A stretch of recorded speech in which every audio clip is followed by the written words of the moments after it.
So let's look first at the European Union CE mark.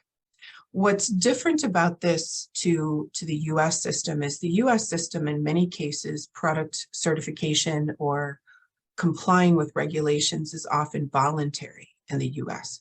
And there's not it's not enforced that you have to comply with a lot of US regulations.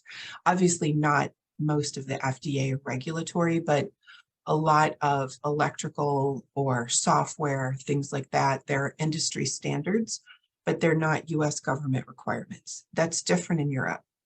They have more government requirements for more products. However, it's not the most complicated system because you don't apply for certification.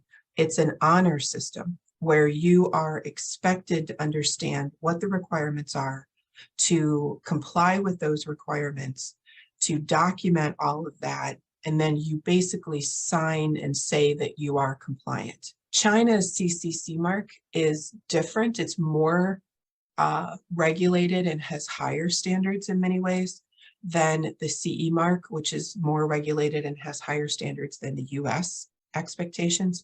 So in China, you do have to send in an application and your design files, and you have to prove that you've considered the safety requirements and design requirements for whatever that product is.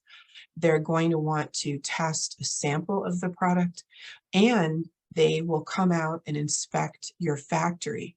If your factory is in the US or Mexico or China or South Korea or wherever it is, and if you don't own the factory, they're still going to come inspect the factory. Canada has kind of a blended system, so it's more similar to the US.